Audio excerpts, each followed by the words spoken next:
fly. It's that time again. It's the Burky and the Badger Board Game Babble Show. It's going to get wild. It's going to get wacky. It might even get a little zany. We're going to talk about board games and the board game industry. And, you know, we might talk about anything else we want to talk about. Hey! Oh, we're doing happy fingers in the camera.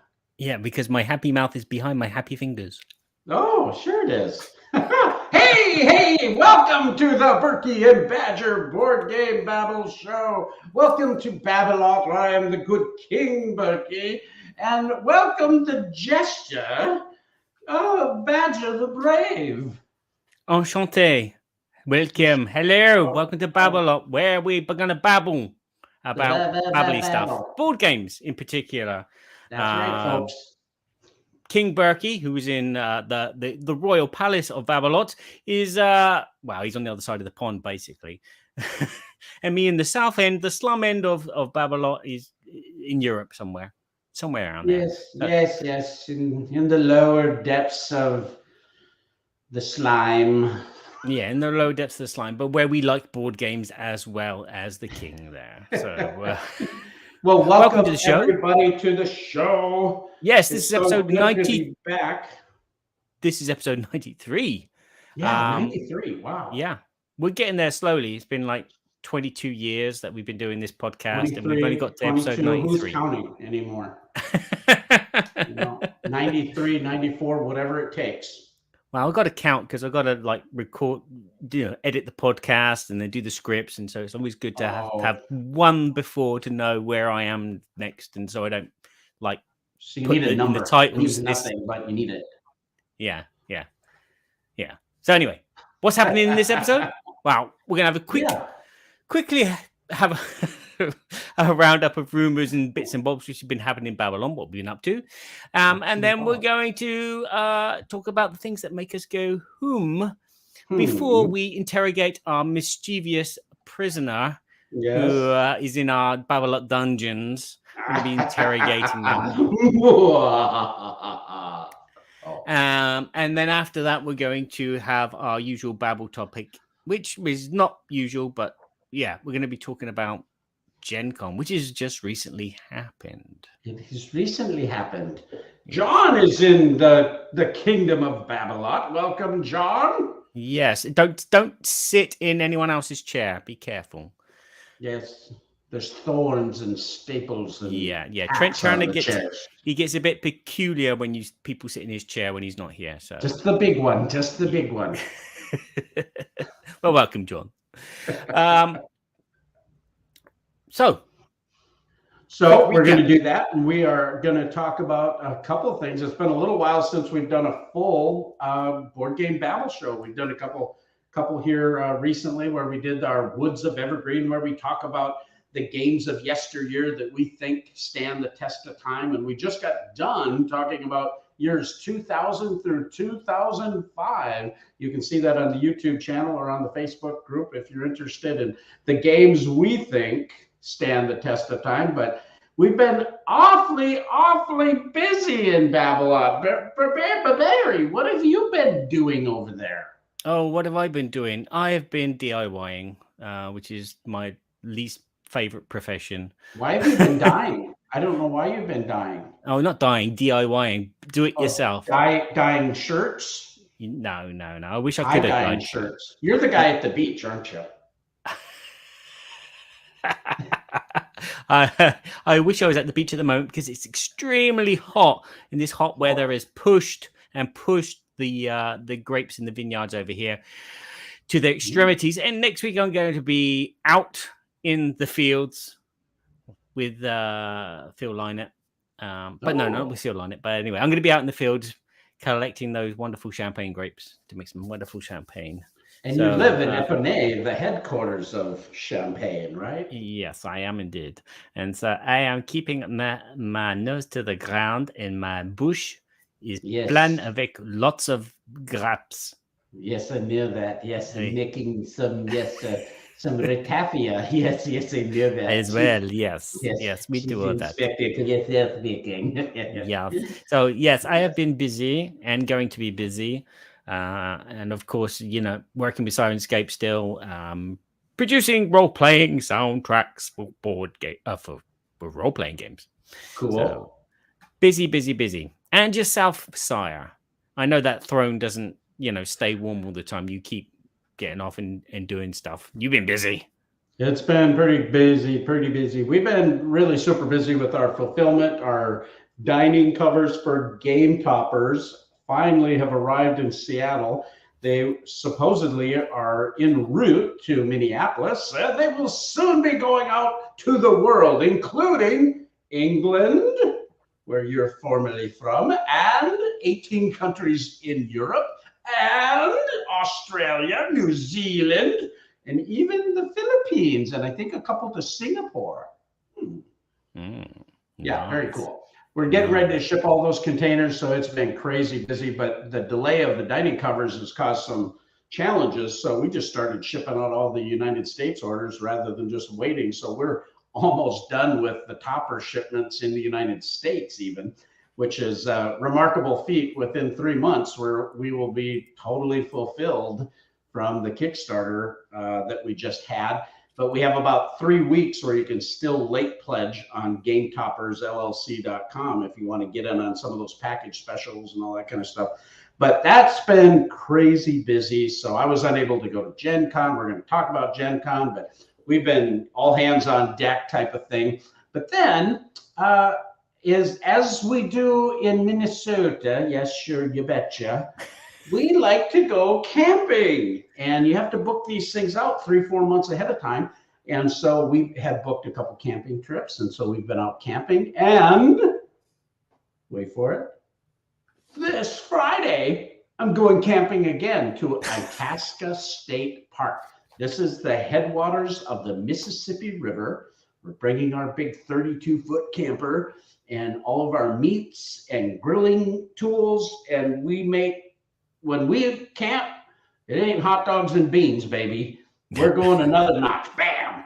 It's got Happy Mouth all over it. It's T-bone steaks, and it's pork chops grilled with stuff on it, and grilled potatoes and corn, and woo! I'm getting excited thinking about it.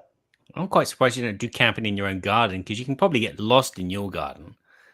It is a pretty good sized garden. Joni's put up almost 30 quarts of pickles already. She's put up about 40 pints of salsa, and today she's canning jelly.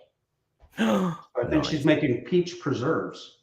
Nice. We've only managed to make tomato sauce at the moment. Yeah, with onions and tomatoes. She did just make some ratatouille and canned it. Yeah, we had a lot of extra vegetables, and it was onions and peppers and tomatoes and some zucchini and different things. So she threw that all in there, and oh yeah, baby. Yeah. Well, I've already got a mountain of marrows, which are like big courgettes. So if you've got any ideas what I can do with a load of big marrows and butternut squashes, please leave a comment below this video, because this year has been a weird year for the garden. It really has.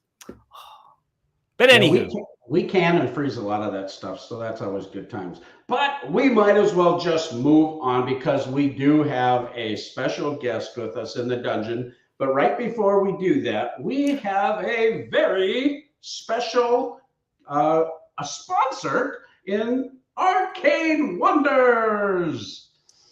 Arcane Wonders has been with us for a long time. I got to get you their new logo. They got this new cool logo that Robert Geislinger has made. That's fantastic.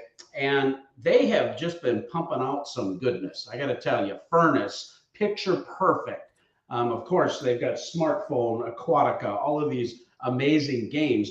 But they just finished the second printing of Foundations of Rome. They raised almost $1 million on the second go round. That's how awesome this game is.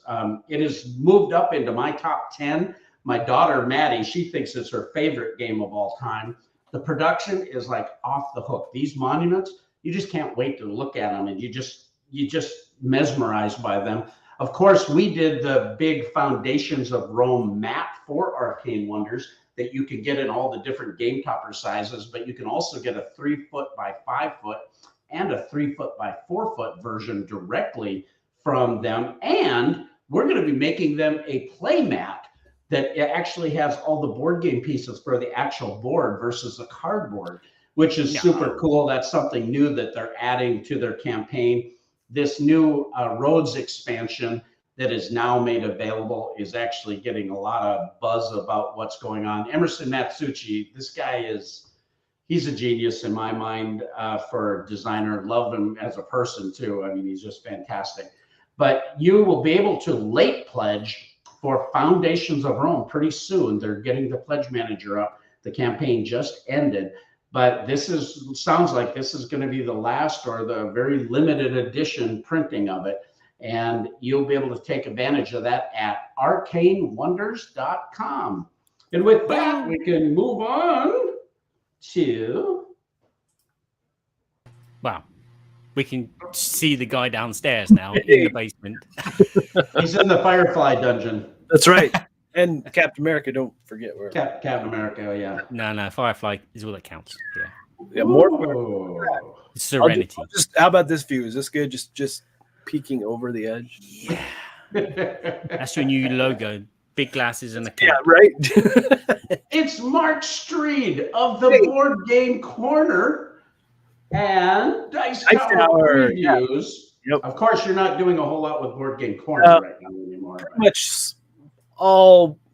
Pretty much all Dice Tower. However, I did do some fun work with the company called iArcade. So I got one of their stand-up arcade machines, and I did a video review of that. So on Board Game Corner. So not really appropriate for Dice Tower, obviously, but I love this machine. I was such a huge Dragon's Lair kid, and they did a Dragon's Lair machine. So really? Yeah, it's so cool. And then it's a multicade, so you can buy other games and download tons and tons of others. So, but I did do that on Board Game Corner. But other than that, I'm solely pretty much 100% Dice Tower. So cool. Yeah, I know you've been super, super busy with that. Tell us a little bit about what you're doing. So I do a lot of, not all of them. I mean, we have a couple people that help us, but I do most of the Dice Tower previews. So folks who have Kickstarters or even published games, it doesn't have to be Kickstarter. They will come to us and say, hey, we need like a promo video. And it's really an overview of the game. And like I tell everybody in meetings, I want these videos to feel like, hey, I played a game last night. I'm just going to tell you about it. So it's more of a show and tell piece. It's not a review. It's not how to play. It's just to give folks a flavor of the game. And I love to do a big thematic piece up front and have a lot of artwork and flashy video. And I use as much assets I can get from the publisher to do a lot of that. And then everything, when I just kind of generally talk about the game, I film on a game topper. See, folks, he's a professional. He knows how to segue. That's right. And I love it. It's the best job. And then I get to do some other fun things too, like we do these spotlight ads, which live inside of crowd surfing, and literally it's a movie trailer for board games, and it's one of my favorite things to do. So it's also promoting, Kickstarter games generally, but I do spotlights for whatever. But I also do a recap segment of all the previews where I do one of my hikes that I do in Colorado. I go wander around and just talk about the games that I recently did previews for, and that also lives inside of the crowd surfing show. So yeah, it's one of my so those are the main things I do, and there's some other new videos that I'm going to be working on here in the future. So keep an eye out for that. So yeah, it's a lot of fun. Yeah. Well, you do an amazing job. You've been doing this for a long time and have a professional background. But yeah, Mark has done a lot of work for us at Game Toppers. He produced all of the video work for all of our Holmesian videos with Eric Summerer, and that was we so had fun. Such a fun time putting together all that stuff. And Eric is just so spot on with everything he does. So it made it really easy to integrate him into all the things we were doing. It was fantastic. So, and we may be doing some more fun stuff in the future with that. Nice. So that'll be awesome. Cool. So fun. But Barry and I are going to be working on the same game. Yeah. Yeah, this little thing. Yeah, it's called Rise and Fall. I'll give you a quick summary. It's by Christophe Bollinger. I played this a couple of years ago at Christophe Bollinger's house in a very nice part of France. And it's for me, it's going to be a Catan killer. I like Catan, but this is going to be a Catan killer because it's pure. Is it a Star Trek Catan killer? No. Yeah. No, and I don't think it ever will be because I think there'd be diplomacy in this game, but sure. Or sleeping with aliens. I don't know. that's not an option. But yeah, it's a pure strategic game with no dice rolling, no luck, where players will start the game by building your map. Seas, plains, forests, mountains, and ice caps. And then you place out an X amount of colonists, a city, and a boat. And that's it. You'll have a card for each of those 3 jobs. And on your turn, you'll play a card. You'll reveal it at the same time as everybody else. And then all the pieces that correspond with that card will activate. So if you have 3 colonists, all 3 colonists will activate. And they won't just have one action. There'll be a choice of about 3 to 6 different actions that each of these meeples can do on the board. Whether a colonist can turn into a city, or a colonist can turn into a boat, or the colonist can be, upgraded to an explorer. And that way you get another card, the explorer card, and that goes into your hand. And you just keep playing and expanding your colony like in Catan, but it's just so simple, elegant. It looks beautiful on the table, especially with these new upgraded meeple, which is I've never seen until today. So I'm definitely looking forward to this coming on Kickstarter because it's, as I said, it's just a Catan killer. If you like Catan, but you just want to get rid of that dice rolling and waiting for the wheat to come in, instead send someone over to the forest to collect wood for you instead, then this is probably going to be the game for you. And that is Rise and Fall, coming the beginning of September 6th. Yeah, like the 6th or 7th, something like that. Yeah. Wow. So, yeah, that sounds fun. Yeah. Now you say there's no luck, but if you're lucky, maybe one day you can play with Burky and Badger. Yeah.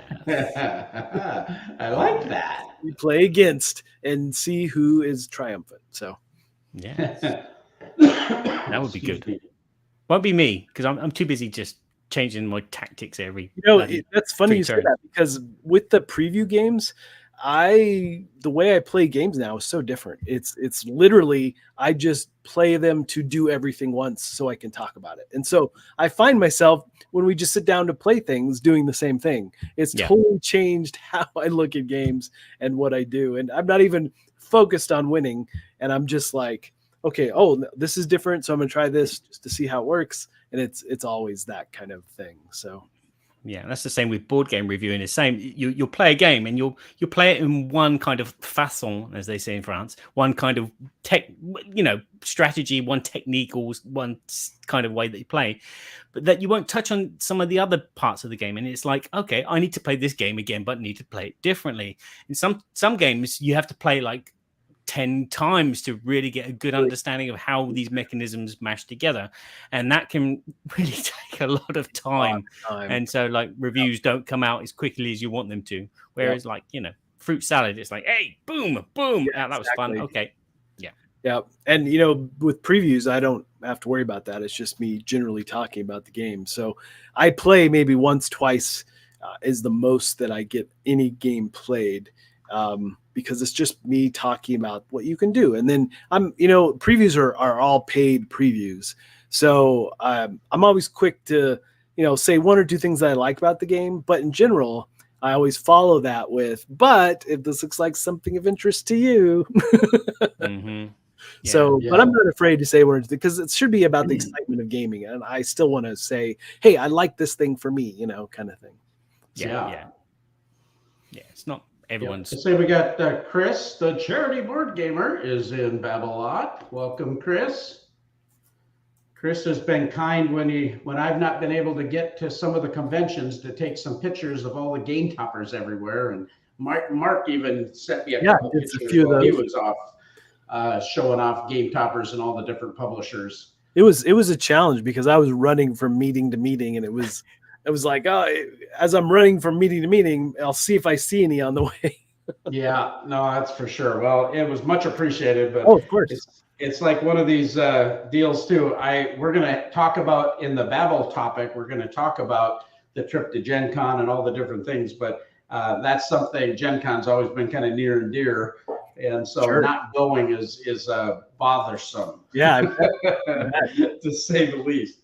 But with that, we are going to play our game show with Mark Streed. Now, I think, no. Oh, no. I'm not following the notes. Wow. I'm not following the notes. Follow There's a script here. There's a plan. Dadgummit. Did you see him? If you're watching this on YouTube, if you're listening to this, you don't know what he was doing, but he was waving me off. Can you believe the nerve of him waving off the king? No, we're going to talk about what's happening in Babblot. And we talked about that. Things that go, could you make I'll just put the thing on, shall I? I'll just put the thing on. Cut all this out. Right? Okay. I was trying to be TV ready. Okay, so we'll put on the glasses. Just say, Spock, beam me up. This is the Board Game News, where King Burky reflects on some of the current things happening in the board game industry. Some may be good, some may be bad, but they're all things that made our king go, hmm.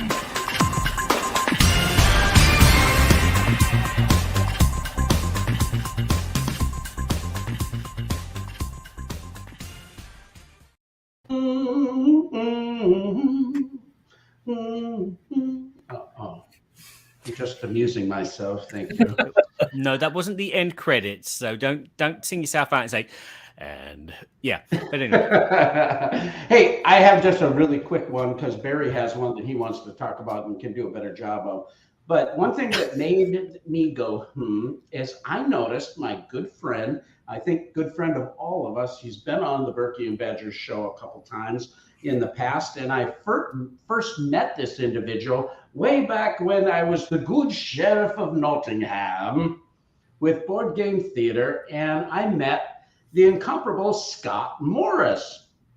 Now, Scott was working for Arcane Wonders at the time and later went on to be the president of Passport Studios and then promoted up into the company GTS, which is a large distributing company.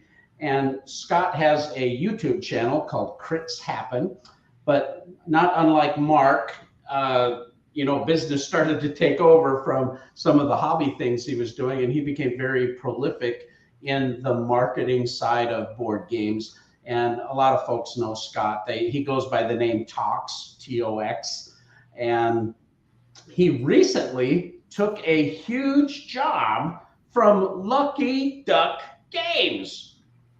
And he becomes their new chief sales and marketing officer. This is a big deal. I mean, Lucky Duck Games they're knocking it out of the park. I mean, their Chronicles of Crime, their Detective, all these different games that they've come up with that are app-driven and have interaction. Do you realize they have 50 employees? That blew my mind when I heard that. But, I mean, how do you pronounce Vince's last name? Vergongine. Vergongine. Vince is, the guy's brilliant.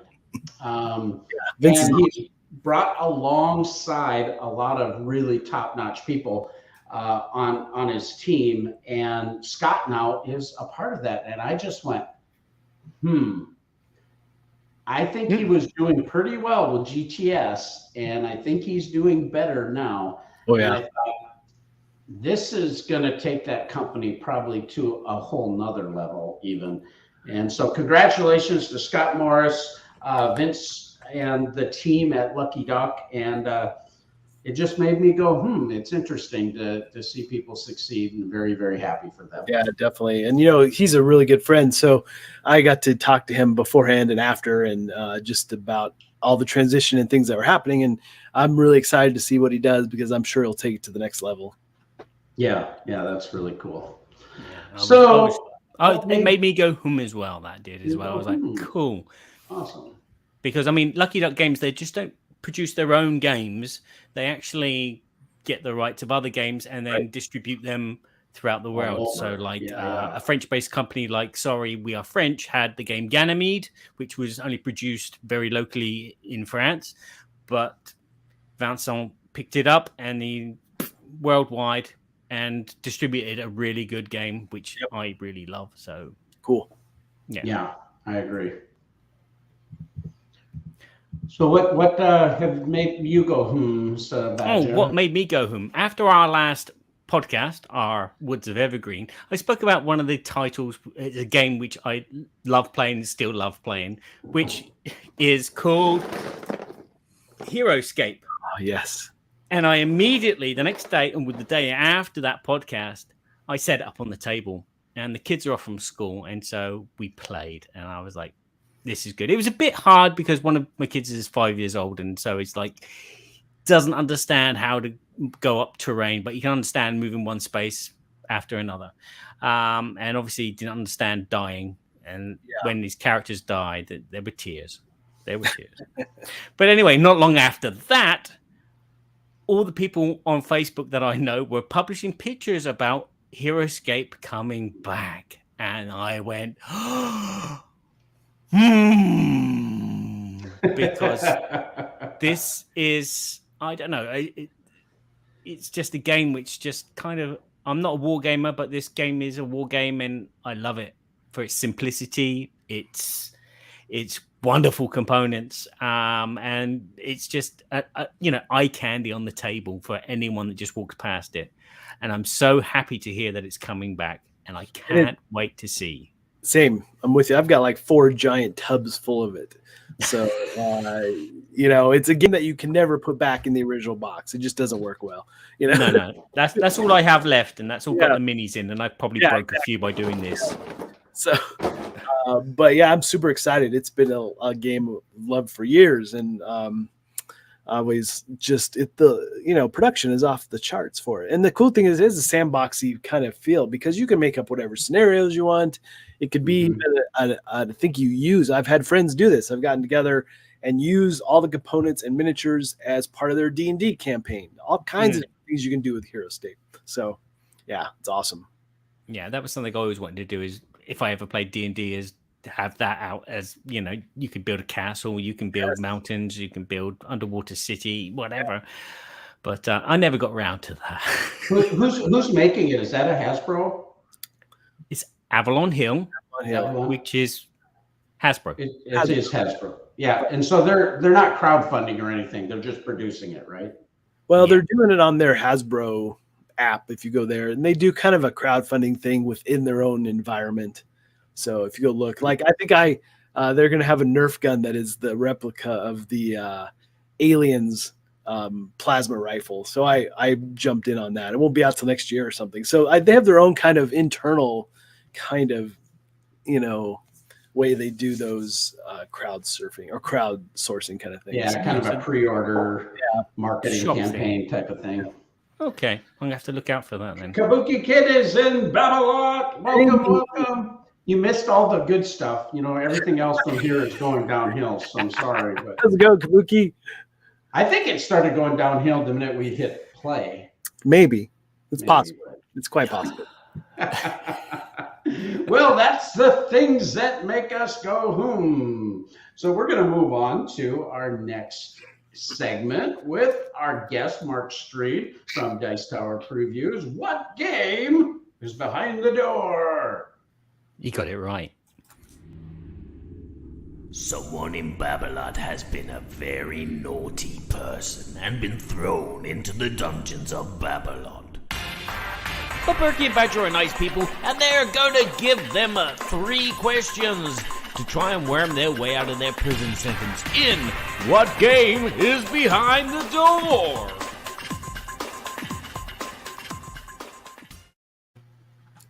This is the thing I don't understand. How many people that actually see that image know who that is in the image? Definitely hating yourself there. Yes, it's really true. Not that I know who that is. Yeah, I have no. I don't think you know. No, you're too young. What are you, 32? Way too young for that. What I don't understand is how Mark could be in our dungeon because he's like one of the sweetest guys. You know, it happens, but it is pretty. He's been running around doing good deeds, and he keeps showing everybody up, and everybody's liking him better than the king. See, so that's throw awesome. Him in there and dirty him up a little bit. Right? It is pretty cozy and comfy here, though. We're a kinder and gentler dungeon. Yeah, I imagine it to be like the Monty Python skit with the comfy chair. Mm-hmm. Yes, fetch the comfy chair. The comfy chair. No. Photo with a soft cushion. It's so good. The Burky kid remembers Monty Hall. Yeah, no, Monty Python, not Monty Hall. Well, we kind of made our own version of that show, and we're going to select behind the door. And we've got 3 parts to the game. Barry, do you want to go ahead and explain them? Yes, our first part of the game is a kind of 20 questions thing. We're going to be asking Mark, I almost said Ben for some strange reason. I'm going to ask Mark, what was the last game that he purchased? And we're going to ask 5 questions each. So it's going to be 10 questions, not 20. And in between each 2 questions, Mark is going to show us a component. And again, each question is going to be like a yes or no answer. So that's why it's kind of like 20 questions, but only 10 questions. Yeah. Yes, but we're going to try to make him divulge more information. Nope. Yes or no. That's all you get. Or that's what you think. Or I'll blow his screen up to full size, and then I'll look into his glasses and see if I can see a reflection of the game. We have ways of making you talk. Box over there. I have my components here. We do have that stretching machine still in the dungeon, right? Where we can stretch stuff if he doesn't cooperate. Which is appropriate because it helps me look at my widescreen monitor over here. So, but we've got a box of Crunchy Frog chocolates in the dungeon. You can always chomp on one of them. But you don't know what we've put in them. Oh, well, that's true. It's a frog. After you ingest them, things happen. They're not pleasant. Okay. So, are you going to fire your first question? Yes, Sire? The first question from the king is this game in a Ticket to Ride size box?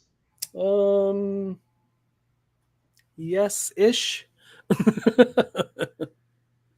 Yes-ish. So it may be thinner than, it might be the same 13 by 13 or 12 by 12, but it's maybe a little thinner. Or thicker. Or thicker. Okay. So, or thicker, he said. See, we got him to divulge some information. He did. He fell for the classic blunder. Never go to war with us when death is on the line. Or it's a misdirection tactic. You never know. I'm not falling for the classic blunder. And you're not a Sicilian. Okay, my first question is this a retail game? No. Okay. I had a feeling for some reason. This is the last game that he purchased. Yeah, my last game that I purchased. Okay. I love it.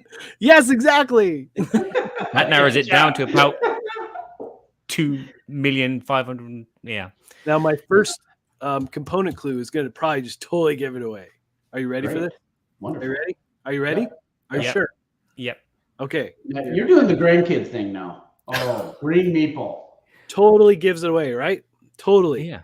Okay, so he showed us a standard green meeple, boring green meeple, no printing on it. Was it standard? No, it wasn't. It was slightly elongated. It's not it was regular. a little thinner meeple than normal. Okay, so it's been on keto for a while. And, it was green, so it's very possible that it's a vegetarian meeple, and that's fine. So never can tell. All right, so we know that. It's a Hulk meeple. Green meeple. Thanks a lot. Okay, second question. Yeah, because I got no guesses. Hey, get that stretching machine ready. I need to get rid of the comments because I'm cheating now. Is this a worker placement game? Let's see. How do I answer that? Thoroughly.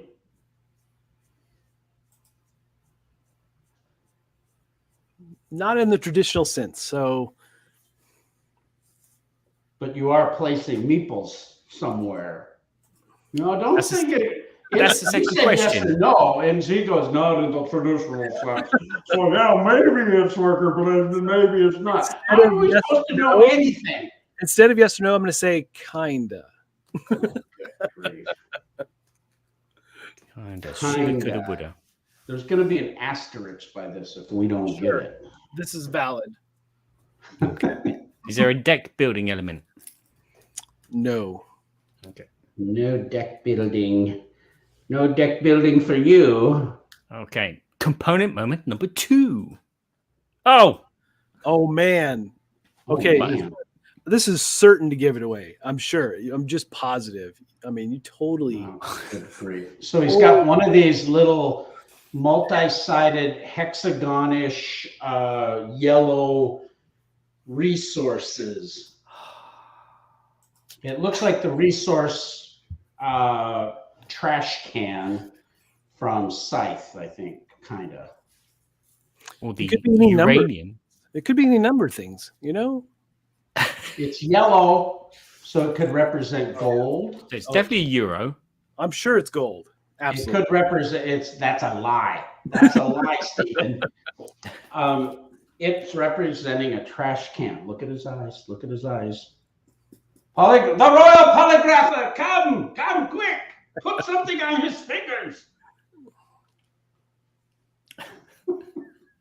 I have no guess yet. No, I have no guess either. Well, Baggity of it all. the next components might give it away if you know the game. Okay. All It's right. a cube. Well, so my third question is this game less than 2 years old? I believe so. Let me double check. Hold on. Hold the phone. Hit the phone. Royal phone. Plug her in there. Hold it. That is Don't not plug my it in. phone. Yes, correct. Less than 2 years. Less than 2 years. Okay. You're going to have fun editing my screaming, Barry. Oh, no. My tinnitus doesn't It need truly it. is. I'm sure we just jumped think- all the levels. I think you need to leave it. Really.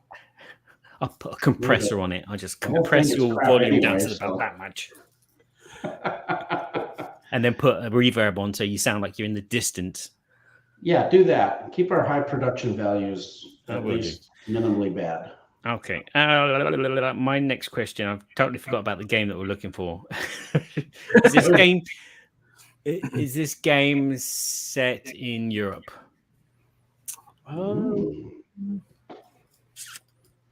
Let's see. Middle Earth. Is that in Europe? Sorry, yes, Mhm. yes. I had to double check because I'm like, I think so. Yes, it is. Yes. Oh, I have a guess. Okay, maybe this is bad. Might be a Do little the early. component. It might be early until you see the next component. Well, I can guess a bunch of stuff. I can guess every time. So my guess is there's a new Stefan Feld game, and I think one of them is made, if I am correct, but I could be wrong. But is it Hamburg? No. Yeah.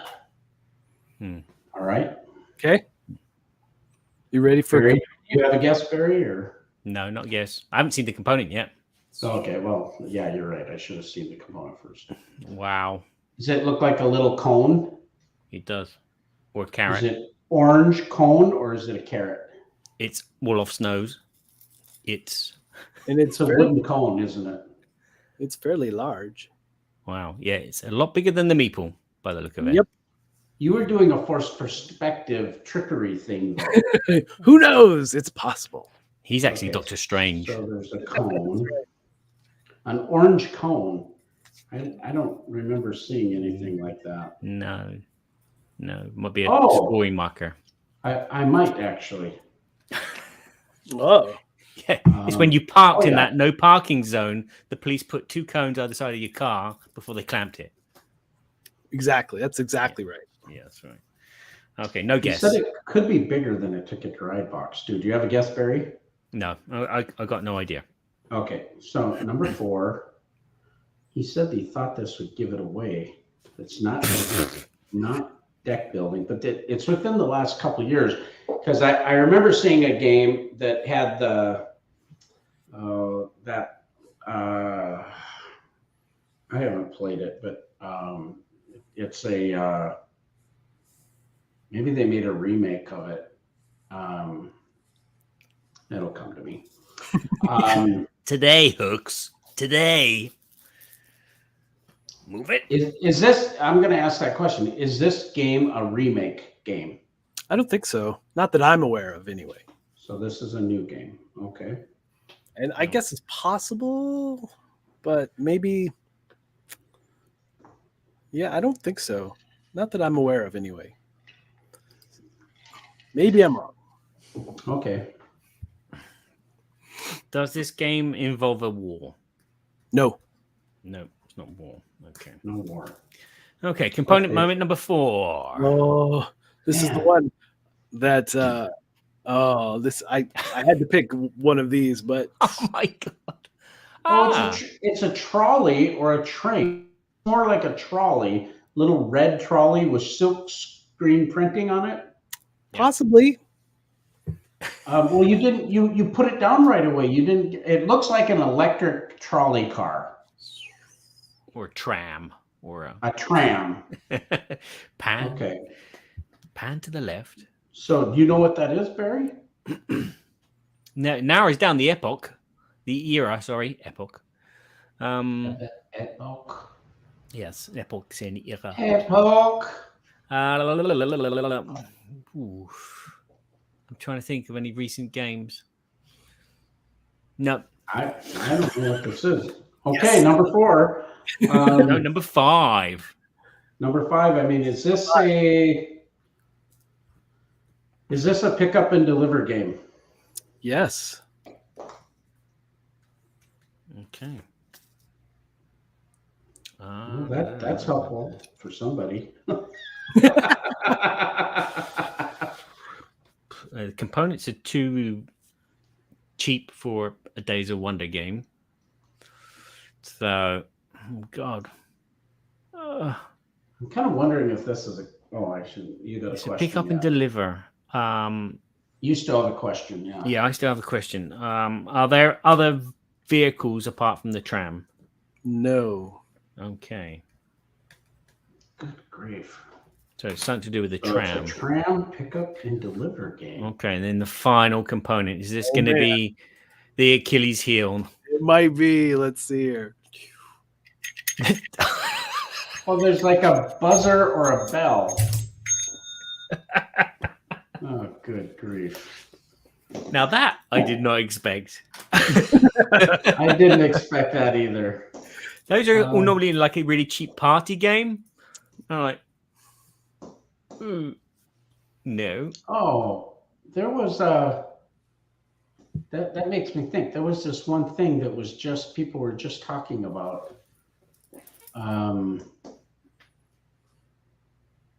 No, I think I've seen it, but so long ago I've forgotten about it.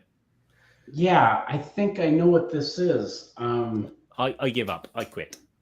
I'm I just throw in going to the say, something's kind of clicking. I'll bet I'll get it after you say it. It's not Can't Stop or No. not or Stop Thief No. Nothing like that. or Can't Stop. Yeah. No. Anyway, go ahead. All right. No, that's it. No. You got us. You stumped us.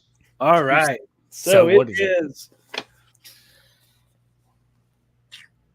28. 28. And I think the official name is Lisbon Tram 28.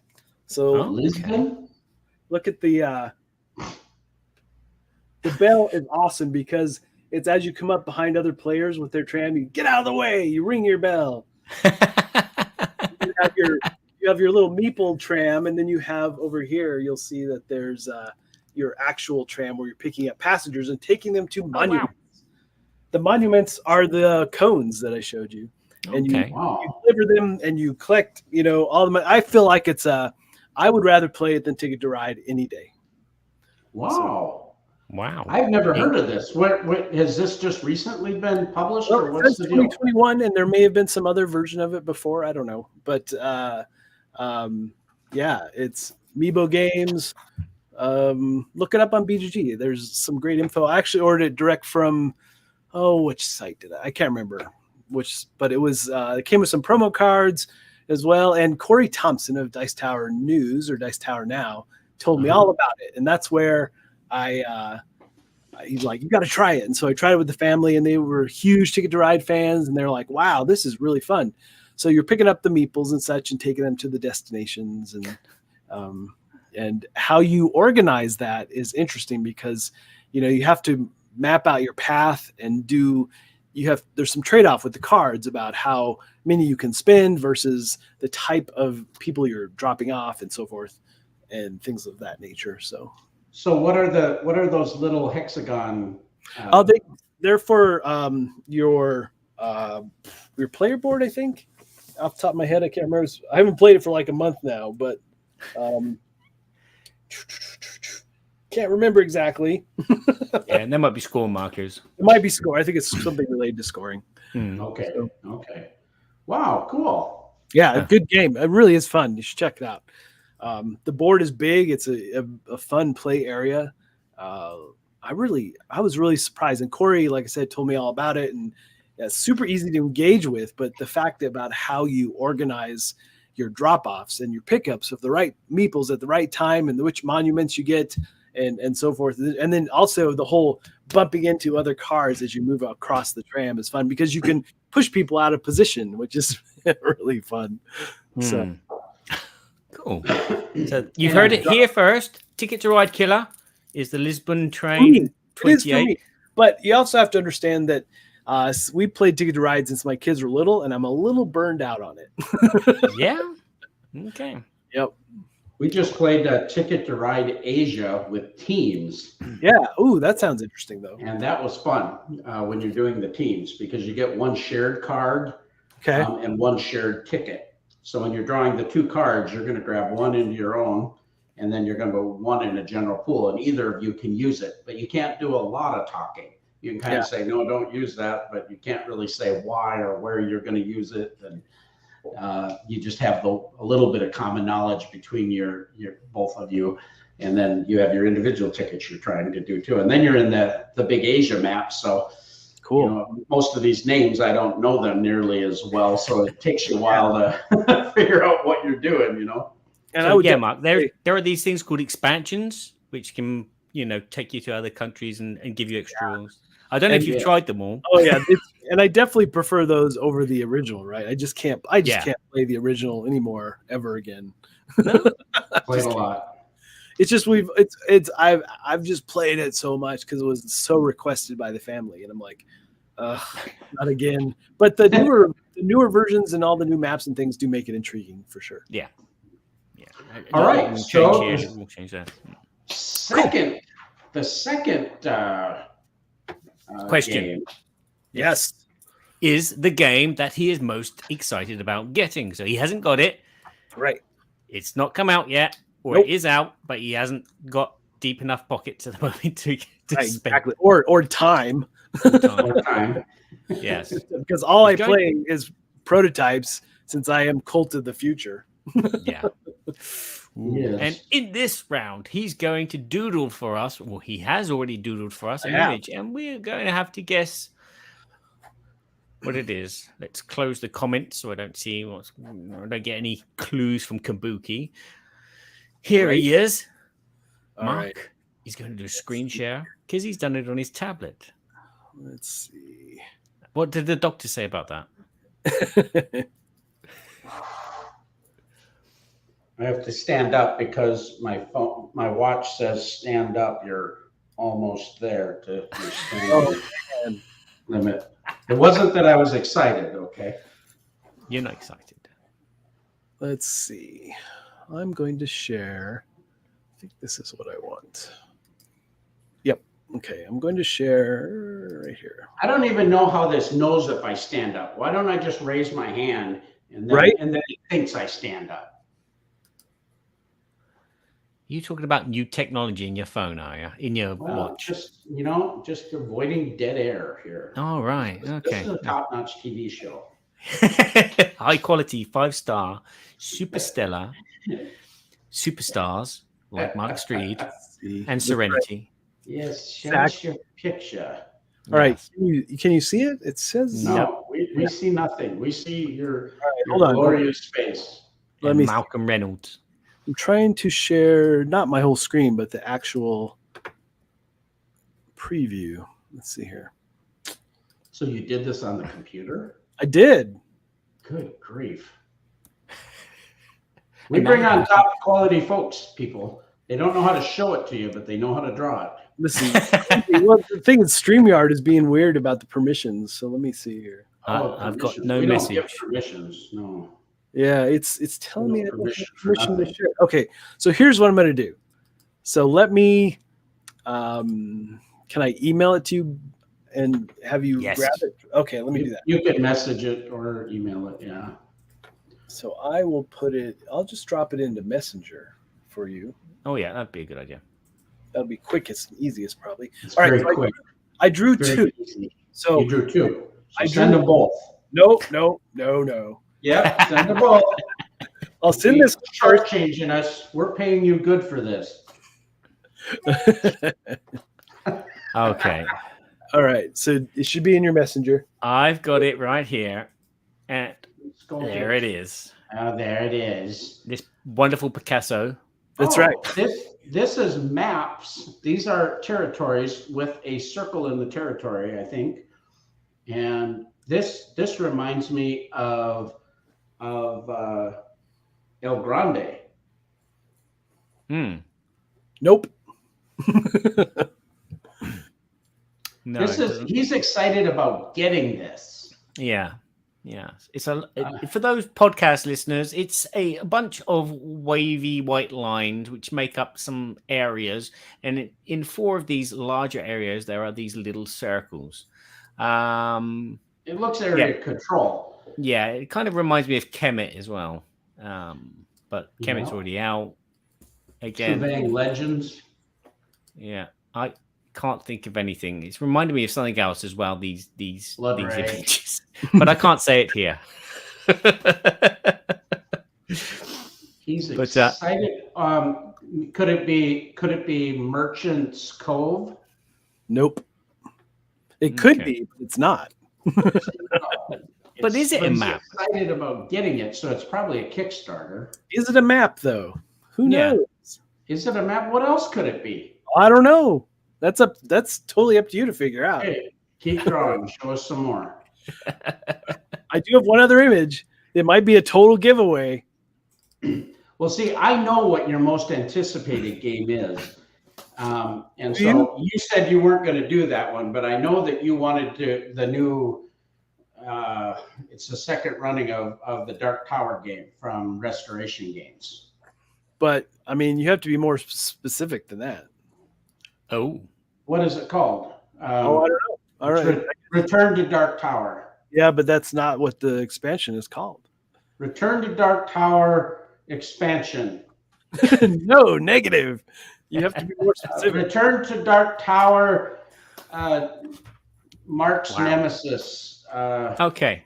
So the next image, it looks like it's a white wiggly line going circles, but it looks like a upside down bottle cap with a little kind of dinosaur, a Stegosaurus dinosaur sitting on one side, and possibly a skull head on the other side, but I can't tell because it's just the outline of a skull head. What do you see, Doctor? Nah. I see my mother. I'm not a doctor. I'm a mechanic, Jim. I don't know. Maybe it looks like a crown. A crown? It could look like kind of a mountain or a fortress. So Return to Dark Tower, Fortress of Evil. That is incorrect. Return to Dark Tower, Fortress of Kings. That is also incorrect. Return to Dark Tower, Kings of fortresses. If I flick between these negative. images, is it going to go some subliminal message? I am here mean, to do your You might be on the command. right track if you could just nail the name properly. Well, it's Return to Dark Tower, but I don't know what the It expansion is Return to Dark Tower Covenant. Covenant. So Yeah, here's well. the actual images, Barry, Yep. that I took those drawings from. Covenant. Wow. And I had to be truthful, right? Yeah. The assignment was to hit the one thing I'm most excited for, and that's definitely it. And I think we got it half right. Half right. Okay. Yeah, I'll give you half. But So I already that knew that you were most excited about that. Sure. But I thought you were going to do And it I different. was going to pick something else, but I could not truthfully say I was more excited about something else. Oh, so that's a skull on a little fortress platform. And so the thing with Dark Tower, it's been like just so much a family favorite game. And what I love about it is that, I loved the game as a kid. I never owned the original, but my buddy did, and we played it a bunch. And then when this came out, I'm like, oh, I'll show it to the family once. And now they just can't. That's all they play. Really. So tell us what's so good about it. I think the fact is just how you interact with the tower and how it is fully cooperative, and you all are trying to work hard to stop the evil from the tower. And there's just so many different twists and turns and how that happens, and all the miniatures and all the story elements that come together in that game, and truly how the tower makes you feel like, oh my gosh, what's happening next? And skulls start to fall out of the tower, all kinds of doom and gloom as you try to overcome insurmountable odds most of the time. So yeah, it's been a ton of fun. Is it hard to win? Oh yeah, absolutely. Wow. And it definitely feels harder the more players there are.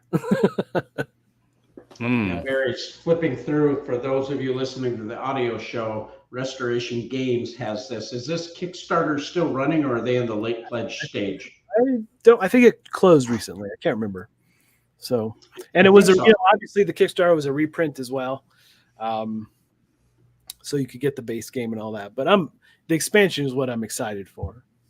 Yeah, Justin Jacobson has really done a great job bringing back some really cool titles. Oh yeah, and this one by far, if I had a Grail game, just Dark Tower has always been it, because as a kid I wanted the game so bad. I asked, and it was only around for a year or two, and I asked for Christmas, birthday, never got it. I was so frustrated. Yeah, I have some friends in a gaming group that I think have that game and we're really liking it. Rick Ortloff and Jesse, one of the two, I think has that game. So it's pretty cool. It's been really fun. So, all right, well, you've stumped us on number one, and you mostly stumped us on number two. Yeah, mostly. And so part three, what is your current favorite game? And Barry, tell us how this is going to go. This was really hard. This is going to be very hard. Well, I mean, even for me, trying to isolate, because I have like a couple that are all-time favorite games, right? So is it current or is it all-time favorite? Like, Yeah. I mean, so which would you say you would prefer? Because I've got a couple lists here. Okay. Would Current. you say all-time favorite or current? Current. I'd say current favorite. Oof. That means it's probably close to all time. So the one you're thinking about right now about playing right after this podcast. Okay.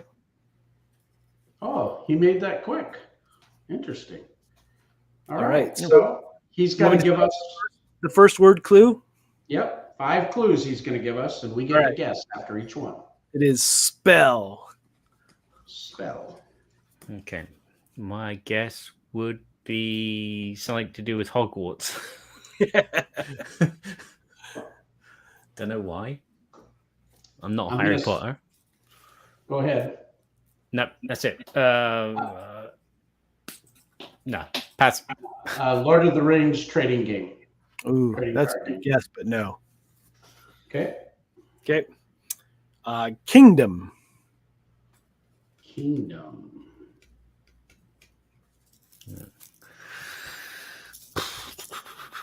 There's no spells in Dominion. Kingdom spell. Okay, yeah. Descent. No. Nope. Rurik. Nope. Okay. Probably no spells in that. All right. Treasure.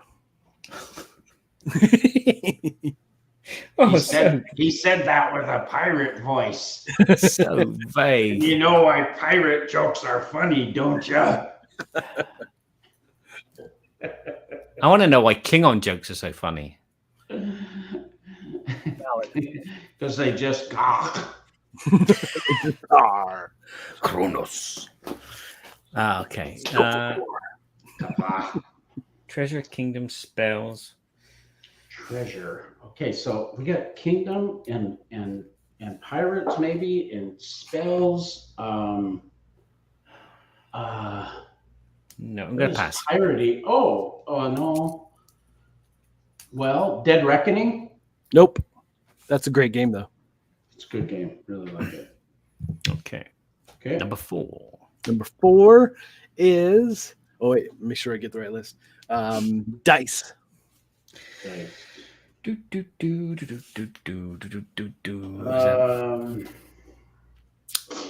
just so many games I haven't played, especially newer ones. So favorite games, thinking what would be really popular. Merchants of the Dark Road. No, but that's an awesome game. I did a preview for it. I loved it. Yeah, I like that game too. For some reason, I can't think of anything. I mean, they're all kind of like things that I love in a game. Yes. I think spell is an obscure clue in this game, in these clues. For some reason, I was thinking of that card game. From Arcane Wonders. With kingdom in it? Yeah, there's no kingdom in it, is there? Well, are you thinking Dragon's Possibly. Tales? I'm gonna go Dungeon Run. No. Okay. Okay. Only one more? This one might give it away. I'm trying to decide if I use. There's 2 different. Green Meeple. That's what he's gonna say. Green Meeple. It's 2 different options. Green, it's vegetarian. Say it right. I mean, should I make it super obvious?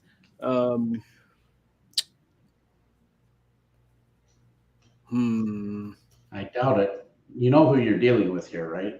All right, I'm gonna do the obvious. What I think is the obvious thing that will give it away. All right, Chip. Oh, he's well. Chip. Are you meaning Chip Theory Games?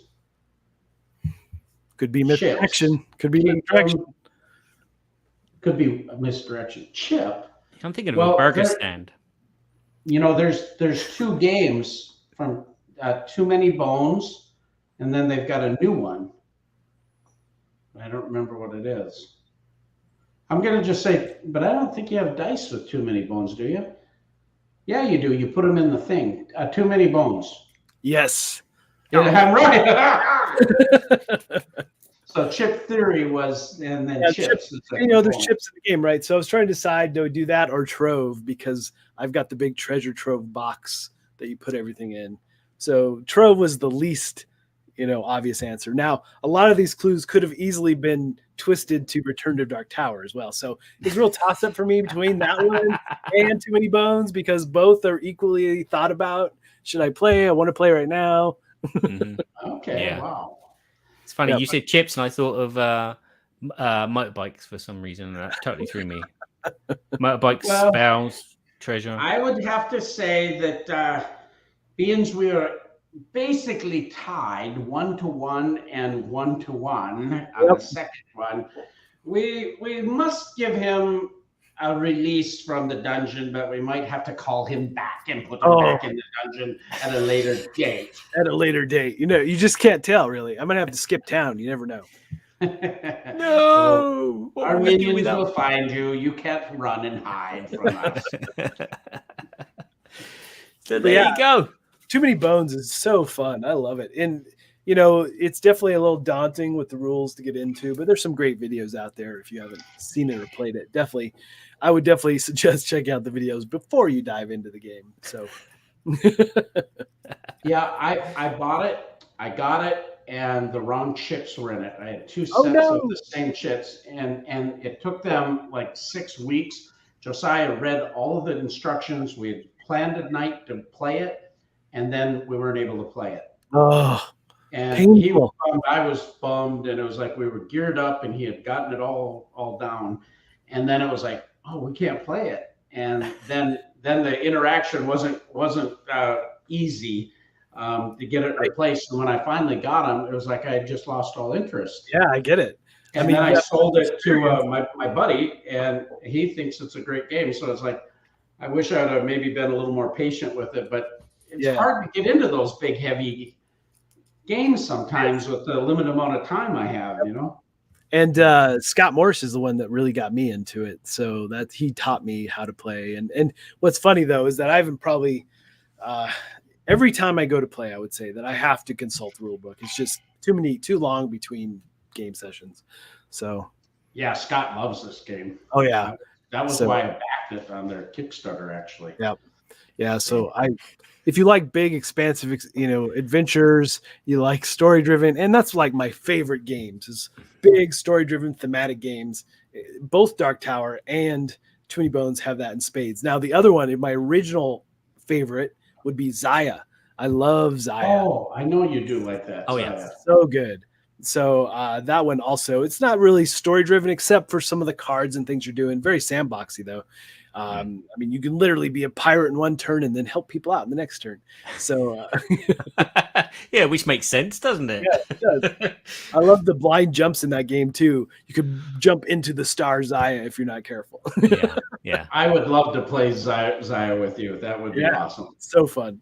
So, all right. Well, we're going to move on to our next segment. Our other sponsor of the Burky and Badger Board Game Babble Show is, of course, Game Toppers. Game Toppers upgrades every game you play from here on out. And you can still late pledge from our Kickstarter 3.5 campaign, which did very well. And all of the product is essentially in stock. The dining covers are arriving this week, actually, but everything else is in stock. And we're shipping stuff out within 2 to 3 weeks domestically. All the European orders. If you were listening to this live right now, you literally have 1 or 2 days to add to your order if you're in Australia, United Kingdom, or the EU, and want to still get in on it.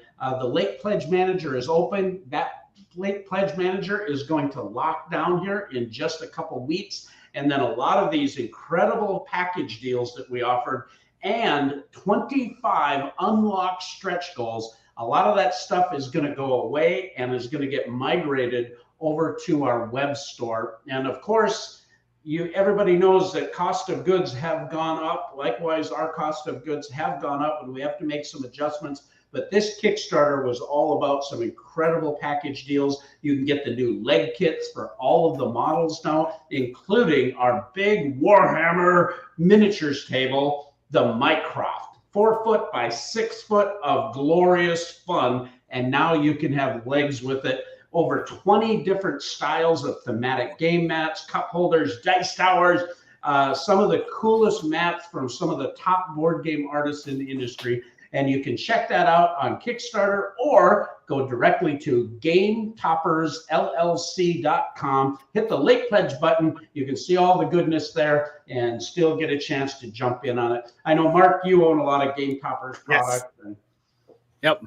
And it's, one of my favorite things about doing previews is that based on the game that I'm talking about, I'll swap out the game mat, for the video and do, the adventure mat or the wood grain mat for, like I did the Sea of Legends, the expansion. So I did the wood grain mat because pirates, wood chip, kind of thing. Things like that. So I love swapping it out, trying to make it thematic to what I'm talking about. And so that brings me to, what other game mats are you working on? I really want a dinosaur one, really bad. He has been the strongest proponent of this, and as his influence becomes known, I mean, people just go, oh, yes, the dinosaur mat. If Mark says dinosaur, please do the dinosaur mat. And so your minions have followed along underneath and have likewise agreed a dinosaur mat would be great. What would I tell you if we had another prominent board game artist with the initials V and D? Again.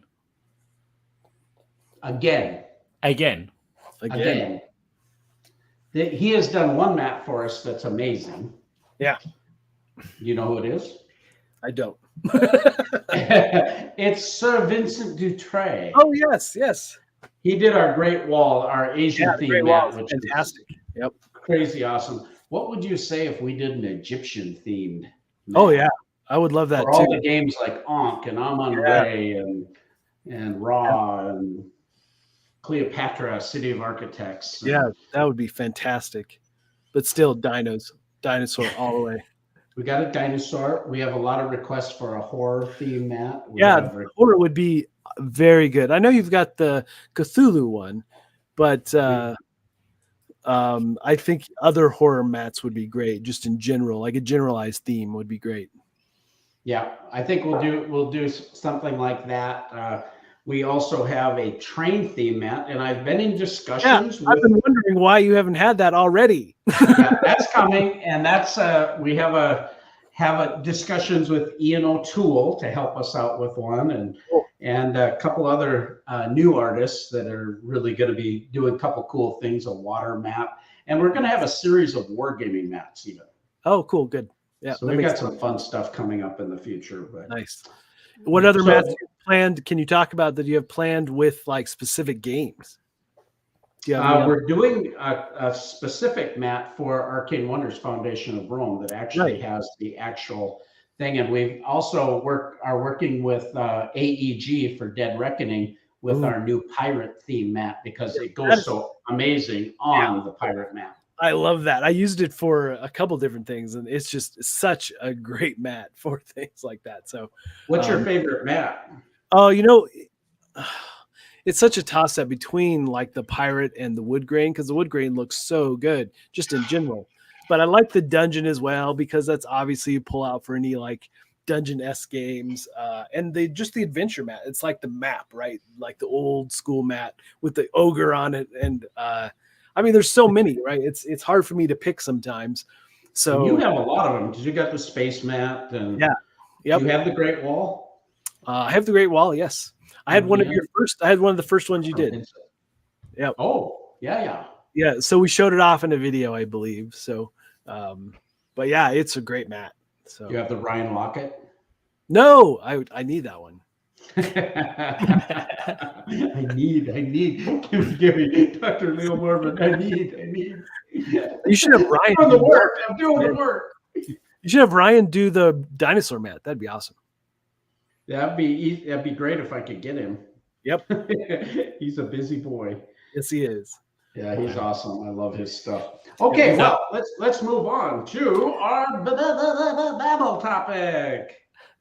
I was just going to say, you spend more time choosing what game you want, and then it's going to be a case of choosing which mat you're going to use. Yes. Oh, dear. Babble. True. And now it's time for the Babble, Babble, Babble, Babble, Babble, Babble, Babble, Babble, Babble, Babble, Burky and Badger's Board Game Babble. And once you've chosen that mat, you play the game and you go, wait a minute, I can't see my components, so you've got to change the mat again. I've switched out mats before. I've had something up and we just start playing. I go, no, one of these things don't go together. Right. I've had to do that in the middle of filming because I'm like, oh yeah, this doesn't look on camera. It's a little confusing. So yeah, I love the Viking mat. So the Viking is great. I use that one for a lot of water-related games. Yeah. Okay, so what are we talking about in the Babble topic? We are talking about what about GenCon? My first experience with GenCon was in 2014. and or 2015, excuse me. And it was when my son was graduating high school, and his best friend was a gamer, and his dad was a gamer, and we were very close family friends. And they talked about, what about going to GenCon? And at that time, it was about 40,000 people. And we went to GenCon. I've told this story many times before, but we met Tom Bassel at that show, and we were playing Nothing Personal, and he came by, and he's looking at the table in the game room, and he says, "Have you whacked anybody yet?" And I looked up at him, and I'm going, "Who's this?" And so that's how naive I was. But Josiah and Trevor both knew exactly who he was, and they were like, they couldn't talk. Tom Bassel's talking to us. That's so cool. And anyway, we had a great time with him. And the next day, he was in the board game library, and he saw us, and he asked us if we wanted to play a game. And we said, "Yeah." Well, what do we play with 5 players? And he recommended El Grande. And he taught us El Grande, and we just had one of those memorable moments. And and then we saw GenCon, and what I've been a gamer since high school, but I had no idea that the gaming hobby was this. So I'm kind of a newbie in a sense, Right. but it didn't take long for me to go all in and get the acquisition disorder and everything else. Absolutely. So when was your first exposure to GenCon? Oh man. Let's see. It would be,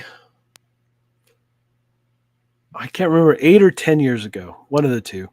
Somewhere in that range. So just a little before us. Then. Yeah. So I was already, I knew about GenCon already. It wasn't like, oh, what's this?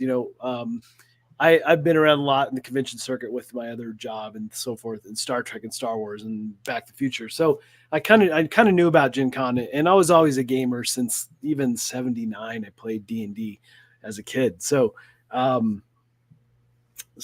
went though, but I was already doing content for the Dice Tower.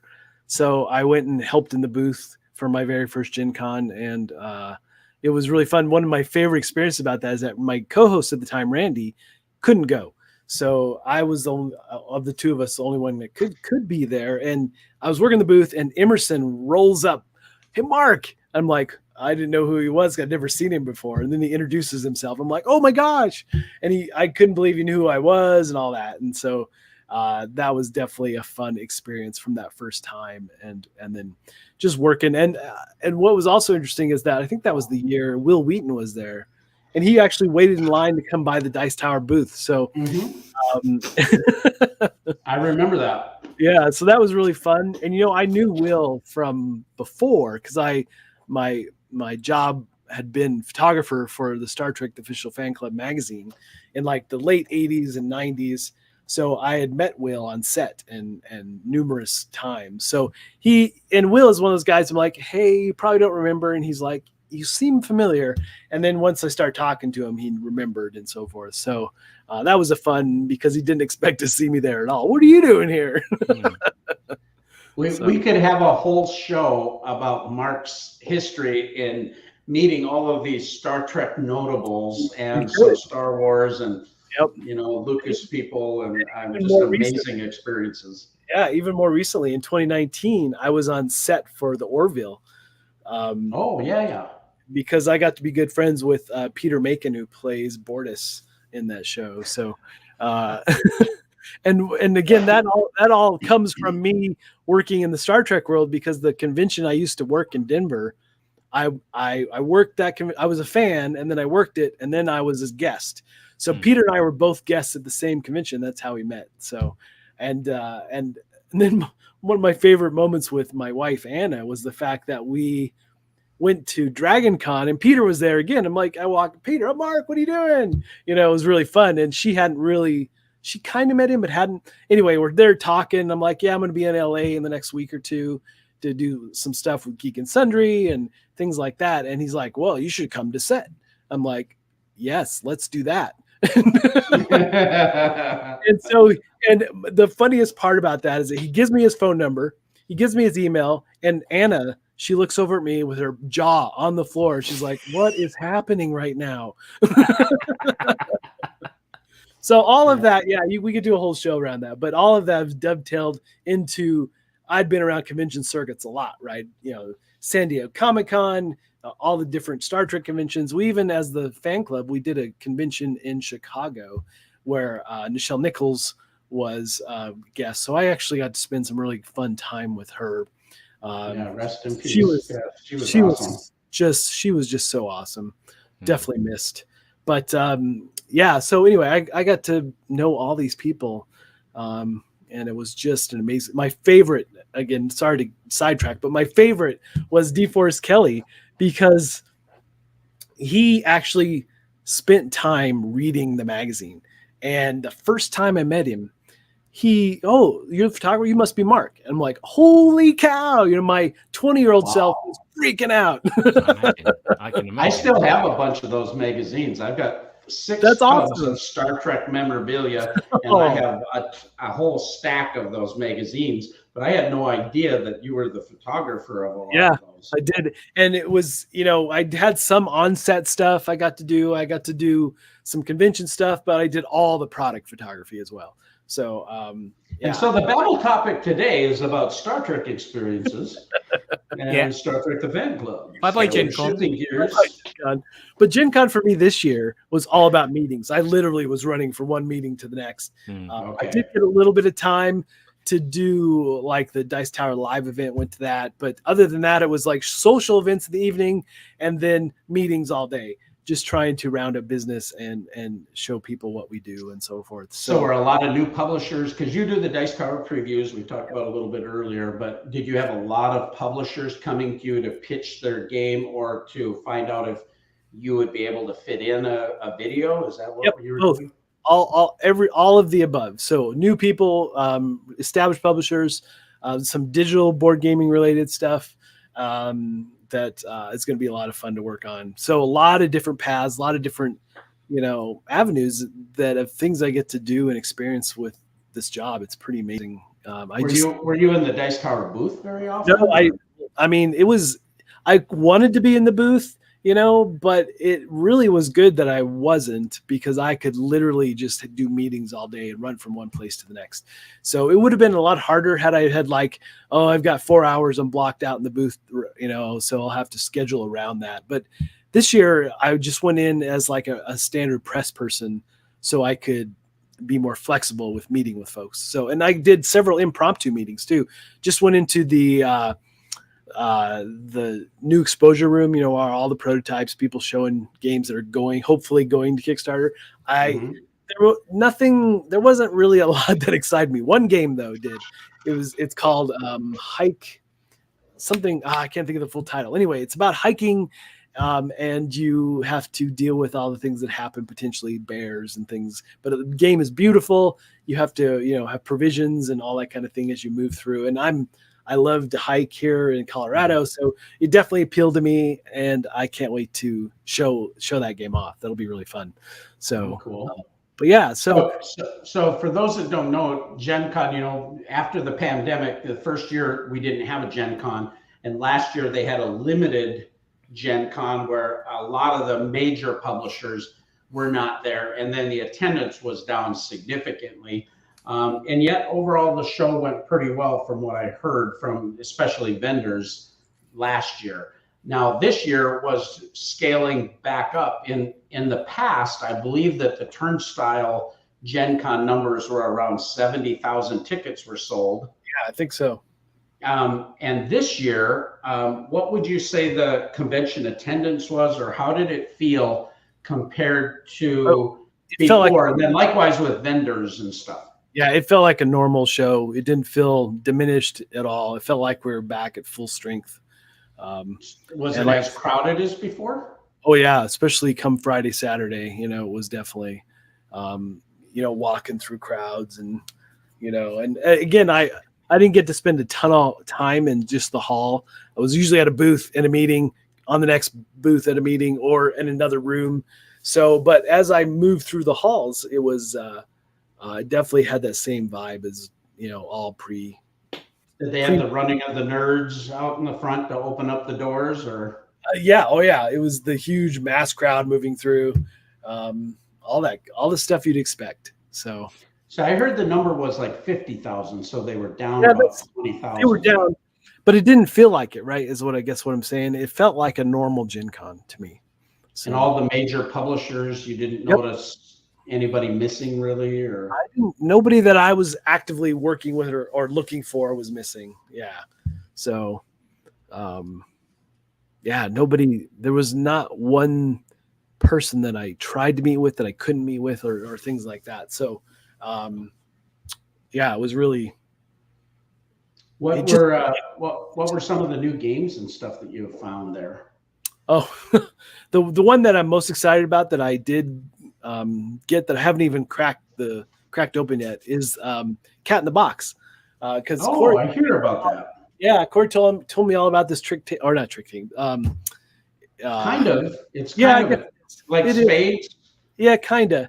So I haven't played it yet. I'm excited. So it's not even out of the box yet, but it's definitely a game I'm looking forward to. And it was the only game I really tried to hunt down and find.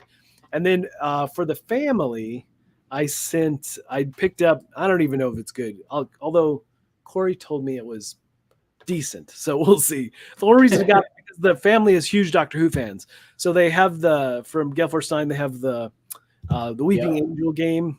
I can't think what it's called. Don't Blink or something like that it's called. Anyway, so I picked that up as well because I knew the family would probably love it regardless how it is. But I don't know how it is. I haven't played it yet. So those are really the only two games that there it is. Don't Blink. So I don't know how it plays or anything yet, but I'll get there. I didn't really pick up a lot of games. I got stuff obviously to film. It was funny because Tom was joking that Mark is probably walking around with bags of just white boxed games with no description. that's not far from the truth, actually. Gale Force 9 had some new factions for Star Trek Ascendancy. Yeah. But I forget which ones they were, but I would love to have gotten those. Yeah, I forgot about it. I was not, like I said, I was running from place to place. And my friend, you know who Becca Scott is, right? Yeah. So she was doing signings, and so I snuck into her line where she couldn't see me to have her sign the book. And it was the best because she the best signing I've ever had from someone. Because I'll tell you what she wrote. It was just hilarious. At least for me, it was hilarious. So let me find it real quick. Sorry. Don't mean to hold up the podcast, but this was just really fun. And it's not coming up. Ridiculous. The other thing about Gen Con, before I find this, is that I went with Corey. Corey Thompson and I went together. And we did a big road trip in his Tesla. So we drove 2 days out, 2 days back. And that was surprisingly, it was way more relaxed than traveling through an airport. It was just a ton of fun. We did all kinds of nonsense and fun things along the way. Like we stopped and saw, what was it? It was just crazy roadside touristy things. It was just so fun. Oh, the largest jar of ketchup, but it was just a water tower, but it was huge. All kinds of fun things like that on the way out to Gen Con. But so Becca wrote to me and she's like, it's ridiculous. You waited in this line. Friends don't make friends sign books. It was so good. I loved it. So that was fun. So snuck. And then we did some fun, after hours events. And what's funny about Gen Con is that it's pretty rare that I play a game at all. I might sit down and play around, but it's almost never sit and play. At nighttime, you're decompressing, go out and have supper and just hanging out with people. Yep. It's so rare that I get to actually play, right? But another game that I'm going to be working on, which I don't think is a big spoiler. I'm working on Escape from New York based on. Yeah, so I'm super excited to show that one off. It's been a long time favorite movie of mine, and even my oldest daughter, she loves it as well. So and I did their Thing game. They did a version of the Thing that is the best version because it truly feels like you're playing the movie. So Yeah. I'm excited to see what they did with Escape from New York. So, Wow, who's doing that? oh, I have to look. Okay, no problem. I should know, right? I should Do know. you I have a played question, recently. Barry? Somewhere. A question somewhere? A question. Sorry, I've got someone in the room. Pendragon Games. Question. Pendragon. It was Pendragon. Pendragon. Okay. Well, do you have a list of top 5 games at GenCon that was interesting to you? No. Because No. literally, I was, like I said, I'm running from meeting to meeting. I wasn't even seeking or looking for games. They just kind of found me. I definitely wanted to try the Cat in the Box because Corey told me all about it on the drive out. So, and then the Weeping Angel, the Don't Blink game, I just walked by it and went, well, that family's going to want that. So, but I did get Victorum from Chip Theory Games. I'm going to be doing a preview for that. So that game, I was definitely excited to get home and play because it's going to be fully released in October, I believe. So late September, I should have a video up for it. So I want to keep an eye on that. So it'll be a lot of fun. But it's funny. I don't really have that top 5 because I didn't go to Gen Con thinking, oh, I need this, this, and this. I would have liked to get in the roll and write for Twilight Imperium. Well, that's what I was just going to say. Twilight Inscription, is it called? Yes. Twilight Inscription. I wanted it, but they were super limited and kind of stingy on who could buy them. If you had like an exhibitor badge, they wouldn't let you buy them and things like that. Wow. So, yeah, it was pretty interesting. But it's good. I mean, the fans, the people who were there purchasing to buy at the show, they were definitely, that's awesome. They were catering to them and so forth. So, but I definitely would have liked to have gotten a copy of that one. But I wasn't really hot on getting anything, so to say.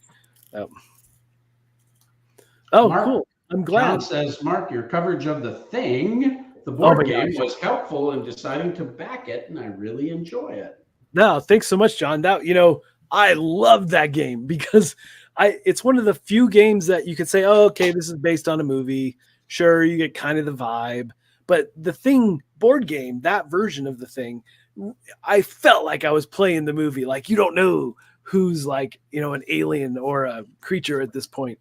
And you have like, especially all the high-end components for it. It's all laid out in all the places you recognize from the movie are there. And, you're doing all the things they did in the movie. Just so fun. So fun. Yeah. Played it. We played it about 3 times back to back a little while ago. Because it was like, okay, that was fun. Let's do it again. And then, yeah. And it was a good way. It was a good way to get the clunkiness out of it because the first couple of times you play it, you go in step 1, step 2, step 3, step 1. Yeah, definitely. Yeah. But man, and when I did the preview, I had the prototype rule book still, so it was even clunky. But I knew there was lots of good stuff happening as I played it and got into it. So and I do have a final version of it now, which I haven't played the final version yet. I can't wait. I know it's so terrible because all I play is prototypes. That's why. Yeah.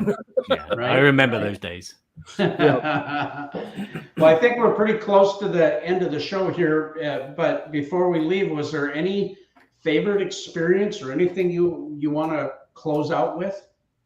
From GenCon or just so I think just getting to see everybody again was the big thing since I hadn't really traveled since 2019, but I guess I did go out to Ivy Studio, went to their office for an event where Becca and I teamed up on a thing. But I think for me, it was just getting to see everybody again and go to those social events and hang out with the folks that I work with or have worked with and meeting with publishers, all of that just kind of, wow, I actually get to not see someone over a video experience, right? Mm-hmm. Yeah. So that was really nice for sure.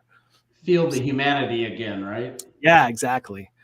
So and that's really in the end, that's what it's about. That's why I like board games, is because it's about the people more than it is about the games, really. So for me anyway, that's why I like cooperative games so much, is because everybody's engaged and talking and moving, and why I'm not a huge Euro gamer, so to say, because people who sit in silence while they figure out their turn, that's not what I'm all about, right? I want to interact with everybody, and I understand. I love good engine building and all that, but I want I want there to be a group decisions happening. Like Arc Nova is a fantastic game, but I feel like I'm playing a solitaire game when I'm playing it. So Okay. You're obviously playing with the wrong players. yeah, maybe so. You want people that want to just like criticize your movements and and talk out their strategies aloud. Right. Oh, yeah. I'm sure there's definitely a huge amount of it. Just depends on the right crowd. Like with anything, even cooperative games, you have to have the right crowd. Yeah, exactly. Yeah. But it feels more interactive to me. Those type of games, right, is what I'm saying. Because if I just want to sit in silence, I'll play a video game or something. Uh-oh. That's another kettle of fish. Right? So, but yeah, that's just my type of gaming. So. Well, that's awesome. Well, Mark, thank you so much for coming on the Burky and Badger Board Game Babble show again. It's so good to connect with you again, man. Yeah, always here. Mark has been a dear friend for many, many years, and we've had a lot of just fantastic interactions over the years. And it'll be super great when we get back to a convention to see each other again in live person. Can't wait. So. Yeah. And Barry, do you have anything else you want to comment on or add before we shut this thing down? Yeah, I'm still trying to decide which mat to use for doing this Rise and Fall video. Right. I'm thinking maybe the Viking mat, but then again, the water tiles might get lost. But... yeah, they might. But that's the one I was thinking of first as well. Yep. Yeah. Or maybe I should just wait for my Ryan Lockett mat to arrive. Yeah, that's true. No, I have nothing to add. Again, thank you, Mark. Thank you, everyone, for watching. And don't forget that you can find us on Board Game Geek. You can find us on Board Game Geek on our guild 2248. You can find us on his website, boardgametheatre.com. You can find us on my board game site, boardgameseverybodyshould.com. And then you can find this podcast everywhere that the streaming podcasts, from Stitcher to iTunes to your mum's Walkman with the cassette, which has that tape which comes out after the 57th minute, and it's like, you shouldn't have bought that. You should have bought a 60-minute one. Right. But anyhow. And you can find us on all the social media channels, of course. All right, big thank you for everybody that joins in the private chat. It's always fun to have people in the chat, and we don't always get to all the comments, but depending on the show, but it's just so great to have everybody here. Kabuki, John, everybody else that's in the list there, Dark Mind or Dark Matter or Dark One, Dark Lord. It's scrolled up. You got to scroll up. Anyway, so Dark Mind. Just glad to have you guys all in following us. We appreciate it. And if you couldn't find this live on YouTube or on our Facebook channel, we've got a professional audio edit that Barry will have up probably this afternoon, because he's going to go home and work on it really fast right now, really, really hard. Wow. Okay. I guess not. No pressure. It'll get there when it gets there. That's the way we roll. But anyway, thanks again to our sponsors, Arcane Wonders. Go check out all their cool stuff at arcanewonders.com. And you can still late pledge at GameToppersLLC.com. And with that, Barry, send us out.